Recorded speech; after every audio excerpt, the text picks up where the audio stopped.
Hello students, welcome to RNM academy channel. आज का problem एपिसाइक्लोइड का है।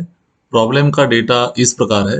Draw the locus of a point on the circle of 25 mm radius which rolls outside on another circle of 75 mm radius for one complete revolution without slipping.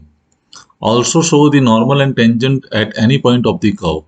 Students, हमें पता है कि cycloid category में एक तो circle जो rolling circle होता है वो स्ट्रेट लाइन पर घूमता है, तब वो साइक्लोइड बनता है। जब एक सर्कल दूसरे सर्कल के आउटसाइड रोल होता है विदाउट स्लीपिंग, तब हमें एपिसाइक्लोइड मिलता है। तो ये कर्व एपिसाइक्लोइड रिलेटेड है। अगर सर्कल इनसाइड रोल करता है तो वो हाइपोसाइक्लोइड मिलेगा। और एपिसाइक्लोइड के मामले में हमारे पास दो सर्कल होने चाहिए, एक रोलिंग सर्कल और दूसरा डायरेक्टिंग सर्कल। तो रोलिंग सर्कल की रेडियस हमें दी गई है 25 mm और जो डायरेक्टिंग सर्कल है उसकी रेडियस हमें दी गई है 75 mm। तो बड़ा सर्कल जो है उसके बाहर ये छोटा सर्कल जिसको हम रोलिंग सर्कल कहते हैं वो रोल हो रहा है विदाउट स्लिपिंग और स्लाइडिंग। तो इस प्रॉब्लम को हम कैसे सॉल्व करते हैं, स्टेप्स समझते हैं। आइए ड्रॉ करते हैं प्रॉब्लम। हेलो स्टूडेंट्स, सबसे पहले इस प्रॉब्लम में जो एपिसाइक्लोइड है हमें दो रेडियस दी गई है। एक है रोलिंग सर्कल की रेडियस। तो रोलिंग सर्कल जो रोल हो रहा है वो रोलिंग सर्कल की रेडियस जिसको मैं स्मॉल आर कहता हूँ वो हमें दी गई है 25 mm। और जिस सर्कल पर घूम रहा है जिसको हम डायरेक्टिंग सर्कल कहते हैं वो डायरेक्टिंग सर्कल की रेडियस वो भी हमें दी गई है, कैपिटल आर से रिप्रेजेंट करते हैं और वो है 75 mm। और अगर उसका विजुअलाइजेशन करें तो ये हमारा रोलिंग सर्कल है, ये रोलिंग सर्कल। और वो कोई बड़ा सर्कल जो है उस पर रोल कर रहा है और एक रिवॉल्यूशन समझो कि ख़त्म होता है तो वो रोलिंग सर्कल यहाँ तक पहुँचता है। तो वन रिवॉल्यूशन के लिए उसका ट्रैवलिंग यहाँ से यहाँ तक है।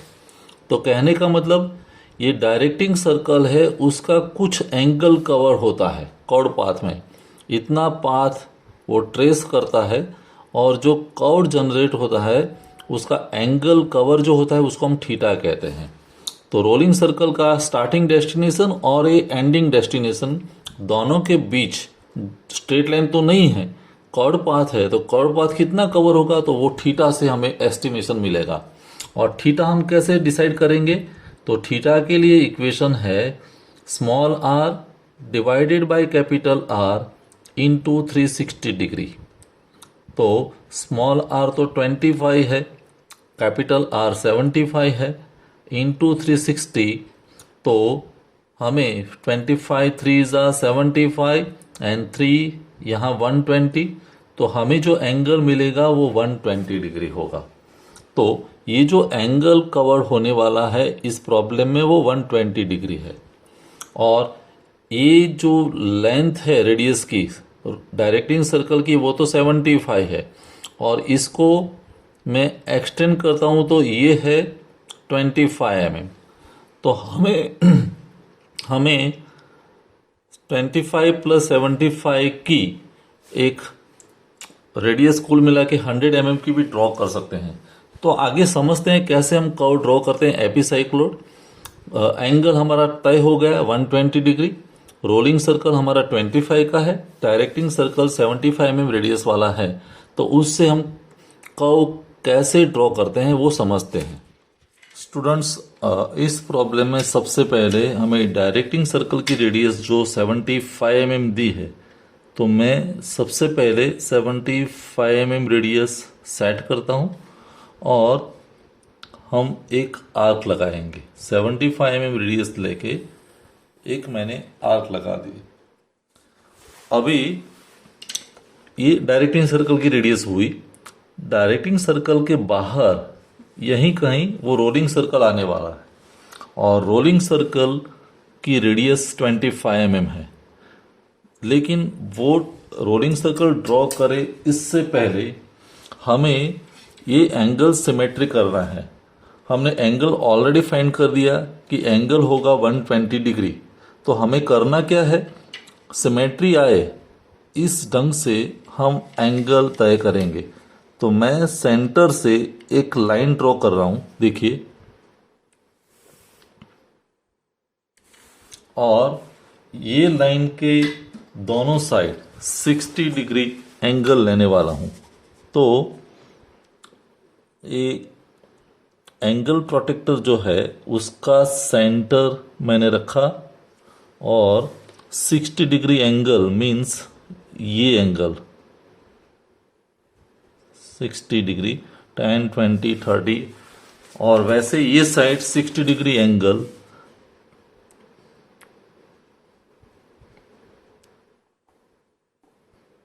ये मैंने सेंटर रखा। 10 20 30 40 50 60, ये 60 डिग्री। तो ये दोनों पॉइंट जो मिले उस पॉइंट से मैं ये लाइन को जोड़ रहा हूं।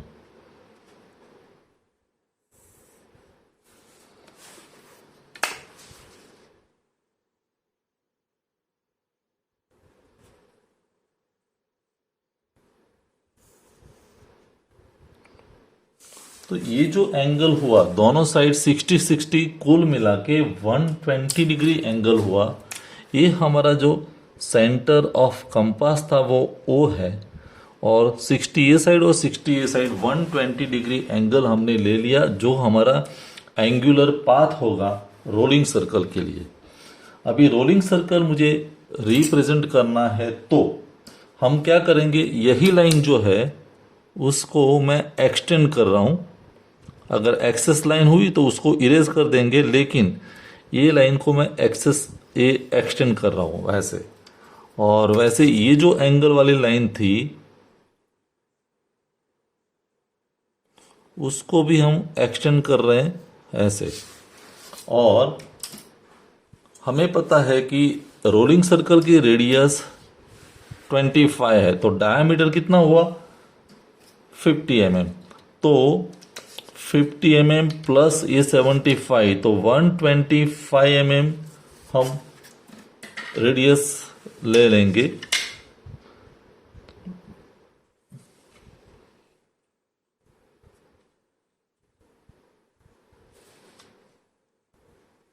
ये सेंटर और ये 125 mm, तो ये दोनों के बीच का डिस्टेंस 50 mm हुआ। तो इतना रेडियस और सेंटर लेके एक आर्क और लगाएंगे ऐसे। तो ये जो डिस्टेंस हुआ, ये दोनों के बीच का गैप वो 50 mm है, और 50 mm है तो उसका मैं सेंटर डिसाइड कर रहा हूं। वो सेंटर होगा 25 mm पर, और ये सेंटर जो आया उस पर हमारा रोलिंग सर्कल बनेगा, उसकी पहली पोजीशन बनेगी ऐसे।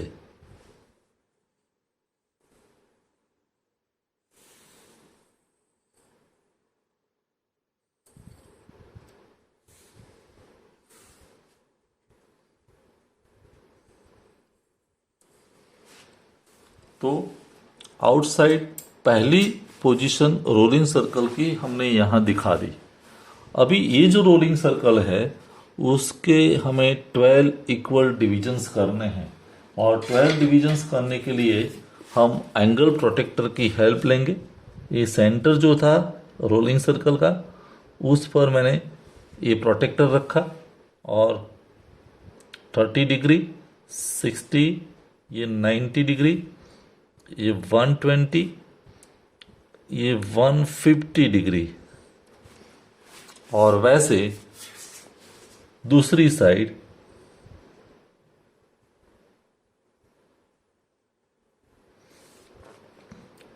ये 30 डिग्री एंगल, देन 60 डिग्री, ये 90 डिग्री,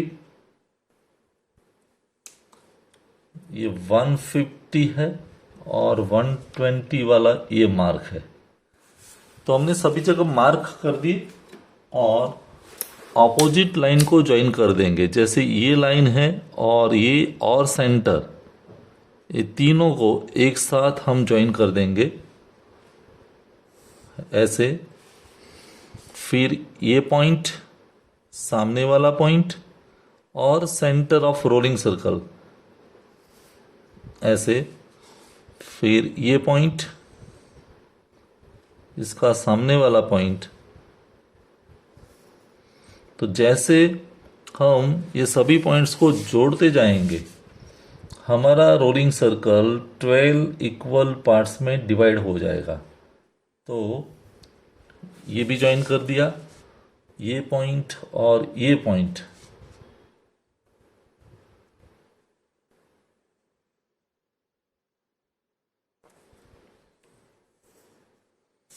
तो रोलिंग सर्कल के इक्वल 12 डिविजन्स हो गए, और रोलिंग सर्कल के 12 इक्वल डिविजन्स हो गए तो हम नोटेशन से दिखा देते हैं। जैसे ये सेंटर जो रोलिंग सर्कल का है वो C0 है। सबसे पहला पॉइंट, जैसे रोलिंग सर्कल यहाँ रोल होने वाला है तो सबसे पहला पॉइंट जो कांटेक्ट में आएगा वो 1 है, ये 2, ये 3, ये पॉइंट 4 होगा, ये 5, 6, 7, 8, 9, 10, 11 और 12। तो 12 पॉइंट्स मैंने दिखा दिए। अभी 12 पॉइंट्स रोलिंग सर्कल के तो हो गए, वैसे ही 12 पॉइंट्स हमें जो ये सर्कुलर पाथ है उसके भी 12 डिविजन्स होने चाहिए। तो हम क्या करेंगे, ये जो ओ सेंटर था, ओ सेंटर पर मैंने एंगल प्रोटेक्टर रखा, देखिए, और हमें पता है कि ये एंगल 120 डिग्री है और 12 डिविजन्स करने हैं तो each division is of 10 degree. तो 10 डिग्री एंगल लेके, जैसे पहला 10 डिग्री, 20, 30, 40, 50, 60, देन 70, 80, 90, 100, 110 एंड 20। तो वैसे 12 डिविजन्स एंगल प्रोटेक्टर की हेल्प से हमने कर दिए, और ये सभी हमें 12 पार्ट्स देने वाले हैं। लेकिन उसके पहले मैं एक चीज कर देता हूं कि जो सेंटर C0 है तो मैं सेंटर रखता हूं O पर, और ये जो सेंटर है C0, देखिए उतनी रेडियस मैंने ले ली और उस रेडियस से मैं एक आर्क लगा रहा हूं यहां तक। तो ये आर्क जो है सर्कुलर पाथ, वो रोलिंग सर्कल की सेंटर की अलग अलग पोजीशंस दिखाएगा। C0, बाद में C1, C2, C3, C4 करके C12 तक, क्योंकि सेंटर तो बदलने वाला नहीं है, ये सर्कुलर पाथ पर सेंटर मूव होता रहेगा। अभी ये आर्क ड्रॉ करने के बाद मैं सभी लाइंस को, ये जो 12 डिविजन्स हमने किए थे, जैसे ये पॉइंट और ये पॉइंट, तो उसको मैं एक्सटेंड करके सेंटर तक ले जाता हूं। देखो यहां तो मैंने ज्वाइन कर दिया, और ये सेंटर पर पहला पॉइंट मिलेगा वो C1 होगा, तो वहां मैं मार्क कर देता हूं। वैसे दूसरा पॉइंट, दूसरा डिवीजन, ये, और यहां सेंटर भी मिलेगा तो वो दूसरी पोजीशन सेंटर की। वैसे तीसरा मार्क, और यहां सेंटर की पोजीशन। फोर्थ पॉइंट जो ओ से ज्वाइन होगा, और ये सेंटर की पोजीशन। फिफ्थ पॉइंट,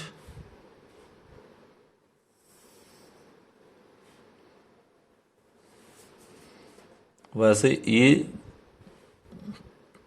सेंटर की सिक्स्थ पोजीशन। वैसे ये साइड, ये लाइन और ओ को मैंने ज्वाइन कर दिया तो एक लाइन यहां बनेगी, साथ में सेंटर वाली लाइन पर एक पोजीशन मिलेगी। वैसे ये पॉइंट और ओ को मैं जोड़ रहा हूं,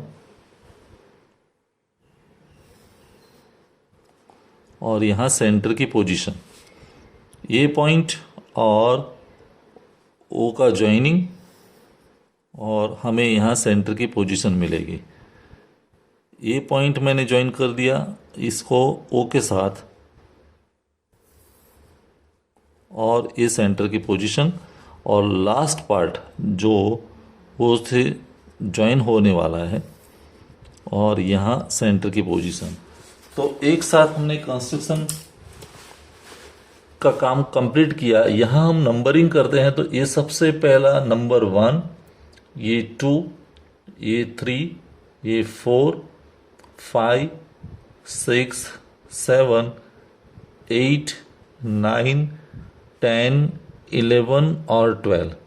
कहने का मतलब रोलिंग सर्कल जैसे आगे रोल होता रहेगा, ये 1 वाला पॉइंट 1 के साथ मैच होगा, 2 वाला पॉइंट 2 के साथ, वैसे करके all 12 points will be matched. और यहाँ उस वक्त सेंटर की पोजीशन चेंज होती रहेगी। सबसे पहला सेंटर आएगा C1 जब रोलिंग सर्कल यहाँ पर होगा, फिर ये C2 है, ये C3, ये C4, C5, C6, C7, C8, C9, C10, C11 और ये पॉइंट है C12। तो हमने अलग अलग पोजीशंस सेंटर की दिखा दी, C1 से लेके C12 तक। अभी आगे करना क्या है, जैसे हमने साइक्लोइड में किया था वैसे ये रोलिंग सर्कल के जो 12 डिविजन्स है वो सभी में से पास होता हुआ एक आर्क लगेगा, सर्कुलर पाथ। तो फिर से हमारा सेंटर तो ये O रहेगा, देखिए, और सबसे पहला पॉइंट 1 और 11, मैं सेट कर दूं पहले रेडियस 1 और 11, और उसमें से पास होता हुआ पहला सर्कुलर पाथ। वैसे 2 और 10,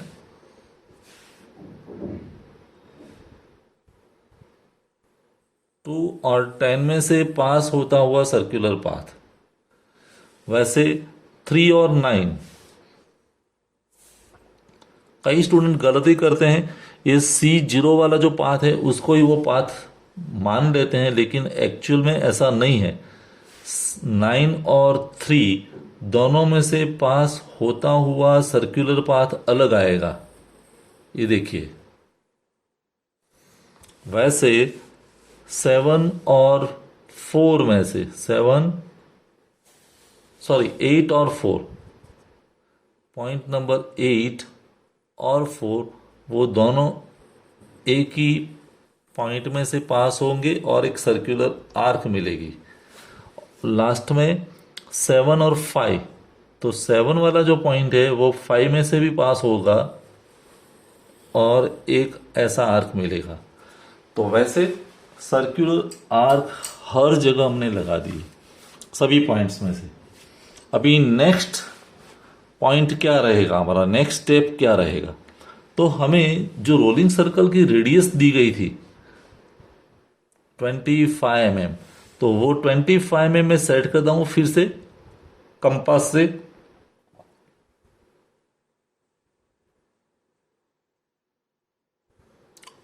और ये रेडियस हमारी फिक्स रहेगी, हर वक्त सेंटर बदलेगा। तो सबसे पहला सेंटर हमारा C1, और ये जो 1 वाली आर्क है उसको हम इंटरसेक्ट करेंगे। तो C1 पर सेंटर रखा और 1 वाला जो आर्क था उसको मैंने कट कर दिया। फिर C2 को सेंटर रखा और 2 में से पास होता हुआ आर्क कट कर दिया। C3 सेंटर रखा, देखिए, और 3 वाला आर्क 9 और 3 में से पास होता हुआ आर्क मीन्स ये लाइन, उसको हमने कट कर दिया। C4 पर सेंटर रखा, यहाँ कट किया। C5, तो 5 वाला आर्क कट किया। C6 जब करेंगे तब टॉप पॉइंट ही मिलेगा, तो ये टॉप पॉइंट है। C7, तो C7 मीन्स 7 वाला आर्क ये कट होगा। C8 ये कट होगा। C9, 9 वाला आर्क मीन्स ये कट होगा। C10, तो C10 को सेंटर रखा और 10 वाला आर्क हम कट कर देंगे, ये आर्क मिलेगा C। तो वैसे हमें सब पॉइंट्स मिल गए। ये सभी पॉइंट्स को मैं दिखा देता हूं। ये पहला पॉइंट है जो हमारे लिए P1 है, ये पॉइंट है वो P2 है, फिर P3 3 पर होने वाला point A P3, A point P4, A point P5, ये जो टॉप पॉइंट है वो P6, फिर डाउनवर्ड मूवमेंट में ये P7, फिर ये P8, यहाँ जो पॉइंट मिला वो P9, फिर P10, P9 के बाद 10 वाला आर्क मीन्स ये P10, ये P11 और यहाँ पर जो पॉइंट मिला वो P12। तो वैसे सभी 12 पॉइंट्स मिल गए। ये सभी पॉइंट्स को मैं स्मूथ हैंड से ज्वाइन करके आपको दिखाता हूँ। तो स्टूडेंट्स, मैंने सभी पॉइंट्स को स्मूथ हैंड से ज्वाइन करके साइक्लॉइड कर्व ड्रॉ कर दिया। तो साइक्लॉइड हमारे लिए रेडी है। अभी हमें कोई एक पॉइंट पर नॉर्मल टेंजेंट डिसाइड करना है। तो मान लो कि मैं कोई पॉइंट ले रहा हूँ, समझो कि ये पॉइंट हमारे लिए है M, ये पॉइंट M है और M पॉइंट से हमें नॉर्मल और टेंजेंट दिखाने हैं। तो हमें करना क्या पड़ेगा, जो पॉइंट आपने सिलेक्ट किया M, आपका जो रोलिंग सर्कल का रेडियस है वो फिर से एक बार सेट कर दीजिए, रोलिंग सर्कल की रेडियस, और सेंटर रखिए M पर और सेंटर वाला जो आर्क था उसको कट कर दीजिए। तो मैंने कट कर दिया। ये सेंटर वाला आर्क जहां कट होता है वहां कोई नाम दे दीजिए। समझो कि ये पॉइंट है मेरे लिए D, MD। तो D पॉइंट जैसे मिला, वो D पॉइंट और आपका डायरेक्टिंग सर्कल का सेंटर O, तो D और O को मिला लीजिए। और D और O को जब आप ज्वाइन करते हैं, देखिए, तो यहाँ पर एक पॉइंट मिलने वाला है और उस पॉइंट को मैं नोटेशन से दिखाता हूँ। तो ये पॉइंट हमारे लिए N है। सो D और O को जब ज्वाइन किया तो यहाँ जो पॉइंट मिला वो N, और N और M को जब आप ज्वाइन करते हैं ऐसे, तो ये आपके लिए नॉर्मल बन जाएगा N डैश। तो ये साइक्लॉइड कर्व के लिए नॉर्मल हो गया। और एक बार नॉर्मल मिलता है तो टेंजेंट फाइंड करना इजी हो जाता है, क्योंकि एंगल प्रोटेक्टर का सेंटर ले लीजिए और 90 डिग्री एंगल पर हमें टेंजेंट मिलने वाला है। तो 90 डिग्री एंगल पर वो लाइन ड्रॉ कर दीजिए जो M के साथ जुड़ेगी।